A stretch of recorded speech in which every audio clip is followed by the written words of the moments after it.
Hello friends, welcome to our multi cuisine cooking channel.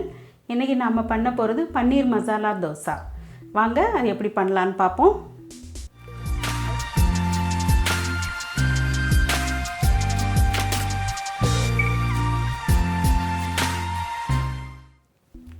அதுக்கு முதல்ல paneer masala ready பண்ணணும். Stove on பண்ணிக்கலாம். ஒரு பேன் வச்சுக்கலாம். அதில் ஒரு 2 டீஸ்பூன் ஆயில் சேர்த்துப்போம். கொஞ்சம் சூடாகட்டும்.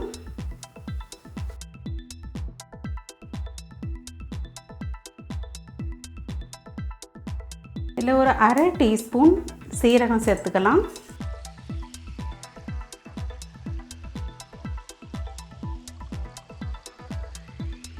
சீரகம் வெடிக்க ஆரம்பிச்சிடுச்சு. இது கூட ஒரு 1/2 டீஸ்பூன் பொடியாக நறுக்கின பூண்டு சேர்த்துக்கலாம்.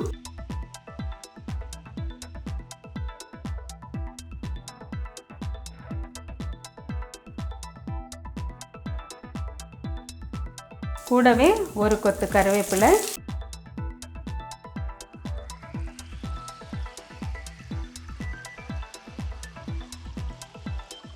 இதில் ஒரு 2 டேபிள் ஸ்பூன் வெங்காயம், பொடியாக கட் பண்ண வெங்காயம்,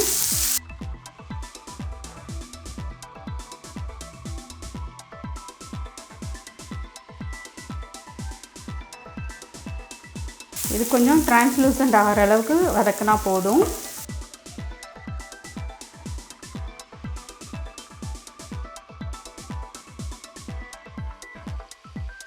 இது கூட ஒரு 1/2 டீஸ்பூன் இஞ்சி பூண்டு பேஸ்ட் சேர்த்துக்கலாம்.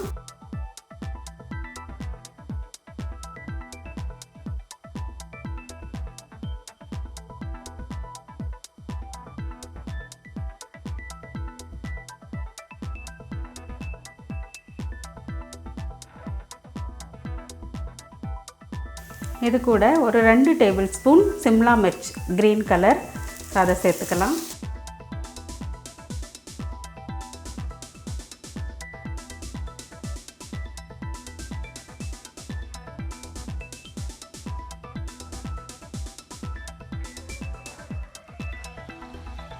இது கூட ஒரு 2 டேபிள் ஸ்பூன் தக்காளி, பொடியாக நறுக்கின தக்காளி,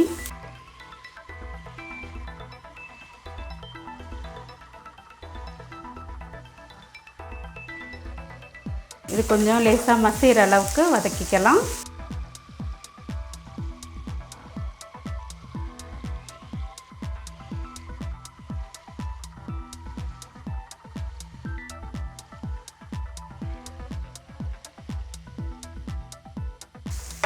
இது கூட கொஞ்சம் மசாலாலாம் சேர்த்துப்போம். ஒரு 1/4 டீஸ்பூன் மஞ்சத்தூள்,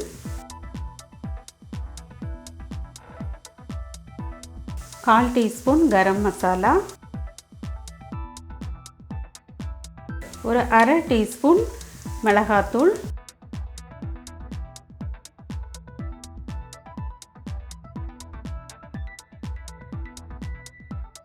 பாதி பச்சை மிளகாய் பொடியாக நறுக்குனது. இது எல்லாத்தையும் நல்லா மிக்ஸ் பண்ணிக்கலாம்.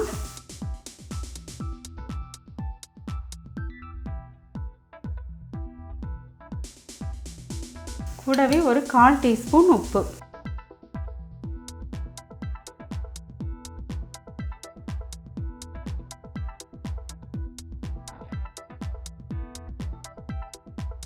ஸோ நாம் ஆல்ரெடி மாவில் உப்பு போட்டு கலந்துருக்கோம்.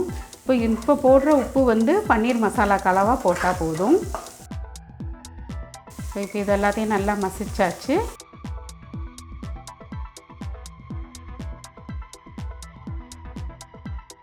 இனி ஒரு 100 கிராம் போல் பன்னீர் எடுத்து இது மாதிரி உடச்சி வச்சுருக்கேன்.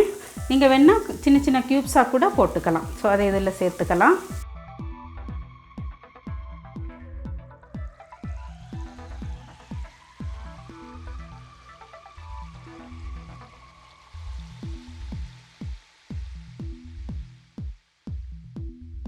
இது கூட பொடியாக கட் பண்ண கொத்தமல்லி தூவி கார்னிஷ் பண்ணிக்கலாம்.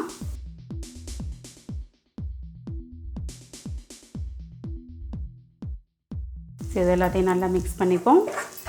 இப்போது பன்னீர் மசாலா தோசைக்கு தேவையான பன்னீர் மசாலா ரெடி ஆகிடுச்சு. இன்னும் இதை எடுத்து மாற்றிட்டு தோசைக்கு கல் வச்சுக்கலாம். அடுப்பில் தோசைக்கல் வச்சு தோசைக்கல் சூடாகிடுச்சு. அதில் லேசாக எண்ணெய் ஊற்றிருக்கேன். அது ஒரு டிஷ்யூ பேப்பர் வச்சு தொடச்சிக்கலாம். தீ வந்து மீடியம் ஹீட்டில் வச்சுக்கோங்க. ஓவர் ஹீட்டாக இருந்ததுன்னா தோசை சீக்கிரம் கரிஞ்சிரும். இப்போது இந்த மாவில் நம்ம சாதா தோசை இட்லி தோசை மாவு இருக்கு இல்லையா, அதில் தோசை ஊற்றிடலாம்.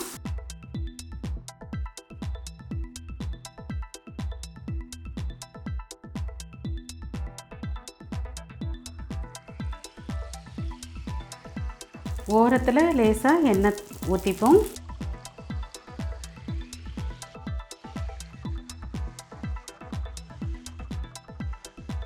மூடி வச்சிடலாம்.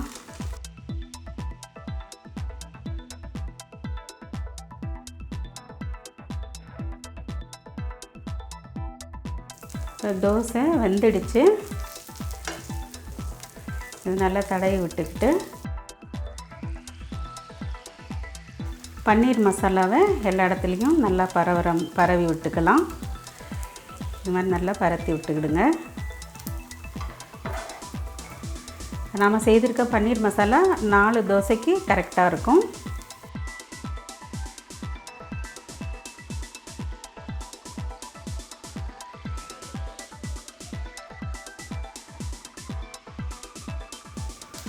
நம்ம ஒரு தோசை ரெடி ஆகிடுச்சு. இதை எடுத்து சர்விங் பிளேட்டில் மாற்றிக்கலாம். இதே மாதிரி இன்னொரு தோசை ஊற்றி காட்டுறேன்.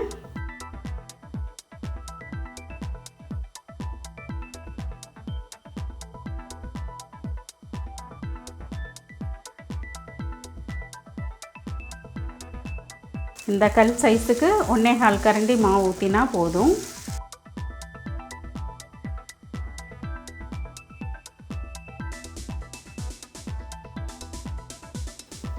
இது மீடியம் ஹீட்டில் வெந்ததுன்னா நமக்கு நல்லா அழகாக கிறிஸ்பியான தோசை கிடைக்கும். ஹீட் ரொம்ப ஹையாக வச்சிடக்கூடாது. ஹையாக வச்சோன்னா கீழெல்லாம் ரொம்ப கரிஞ்சிடும். ஸோ ஹீட்டு ரொம்ப முக்கியம். அது மீடியமாக வச்சுக்கிட்டா ரொம்ப நல்லாயிருக்கும்.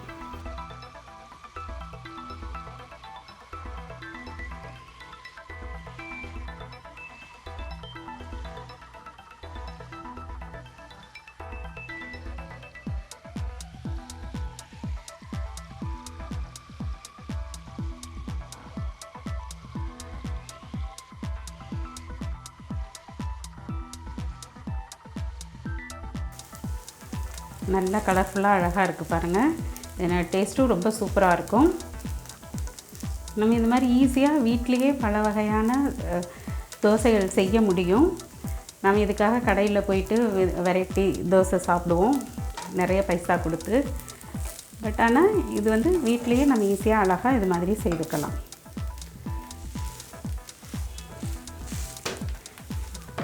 சாதா இட்லி தோசை சாப்பிட்றத விட இந்த மாதிரி வெரைட்டியாக செய்து கொடுத்தோன்னா எல்லோரும் ரொம்ப விரும்பி சாப்பிடுவாங்க, சந்தோஷமாக சாப்பிடுவாங்க. இட்லி தோசைனா பயப்பட மாட்டாங்க.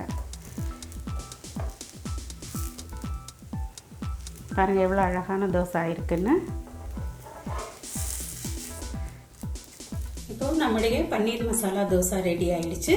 இதை 2 வித சட்னி சாம்பாரோட பரிமாறிடலாம்.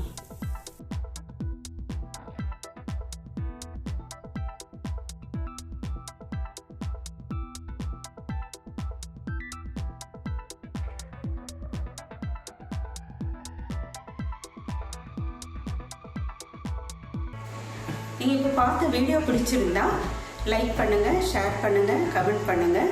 எங்கள் சேனலை சப்ஸ்கிரைப் பண்ணுங்கள். பக்கத்தில் உள்ள பெல் ஐக்கானை ப்ரெஸ் பண்ணிக்கோங்க. நாங்கள் போடக்கூடிய வீடியோனுடைய நோட்டிஃபிகேஷன் உங்களுக்கு வந்துகிட்டு இருக்கும். கூடவே நாங்கள் போட்ட லாஸ்ட் வீடியோ நீங்கள் பார்க்கணுன்னா இந்த லிங்கை ப்ரெஸ் பண்ணுங்கள். மீண்டும் அடுத்த வீடியோவில் சந்திக்கலாம். நன்றி, வணக்கம்.